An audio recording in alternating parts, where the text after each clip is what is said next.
Good morning বন্ধুরা, আজকে আমার রেসিপি হচ্ছে চাইনিজ এগ ফ্রাইড রাইস। আমি রাইস বানানোর জন্য যেই সবজিগুলো কেটে রেখেছি সেইগুলো তোমাদের একটু দেখিয়ে দিই। বাহিন করে কাটা পেঁয়াজ, লাল গাজর, অরেঞ্জ গাজর, বিনস, ক্যাপসিকাম, দু রকম গাজর নিয়েছি যাতে এটা কালারফুল হয় রাইসটা, স্প্রিং অনিয়ন আর কাঁচা লঙ্কা। এবারে চলো রাইসটা ফ্রাই করা যাক। রাইসটা ফ্রাই করার জন্য আমি কড়াই সাদা তেল দিয়ে দিয়েছি। তেলটা গরম হয়ে গেছে। এবারে আমি এর মধ্যে পেঁয়াজ ছেড়ে দেবো।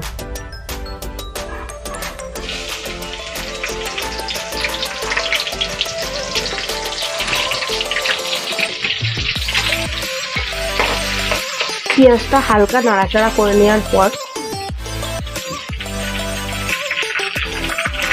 গাজর,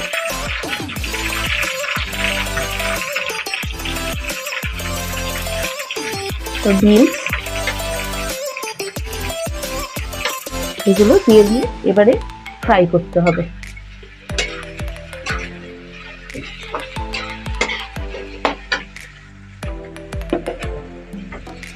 এগুলো হালকা ফ্রাই করতে হবে, খেয়াল রাখতে হবে যাতে কালারটা না চেঞ্জ হয়, বয়েলও হয়ে যায়।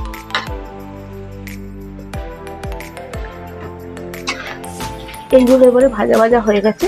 এবারে ক্যাপসিকামটা দিয়ে দেবো। এই ক্যাপসিকামটা দিয়ে খানিকক্ষণ নাড়াচাড়া করে নেবো। এবারে দেখো আমার সব আনাজগুলো ভাজা ভাজা হয়ে গেছে। এবারে এর মধ্যে রাইসটা আমি দিয়ে দেবো।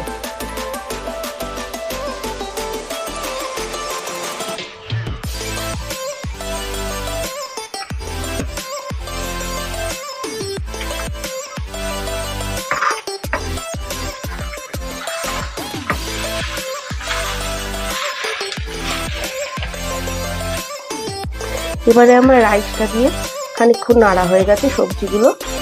এবারে এর মধ্যে আমি স্বাদ অনুযায়ী নুন দিয়ে দেবো, মিষ্টির জন্য চিনি দেবো,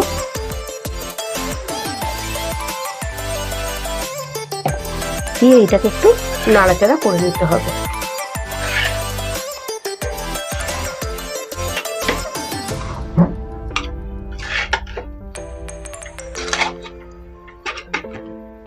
এবারে এর মধ্যে একটু মরিচ দিয়ে দিতে হবে। যে যেরকম পছন্দ করেন মরিচগুলো সেরকম অনুযায়ী দিয়ে দেবে। দিয়ে এটাকে ভালো করে নাড়াচাড়া করে নিতে হবে। এবারে আমি আগে থেকে ডিমগুলোকে অমলেট করে ছোট ছোট টুকরো করে রেখেছি, এর মধ্যে দিয়ে দেবো। যেহেতু আমার এগ ফ্রাইড রাইস, ওই জন্য ডিমগুলো আমি দিচ্ছি। এবারে কাঁচা লঙ্কা দিয়ে দেবো। যে যেরকম ঝাল পছন্দ করেন সেই অনুযায়ী কাঁচা লঙ্কা দিয়ে দেবেন।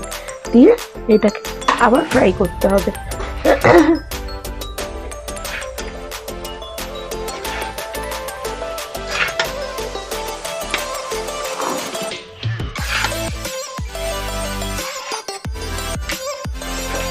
এবারে কিছুটা স্প্রিং অনিয়ন দিয়ে দেবো এর মধ্যে।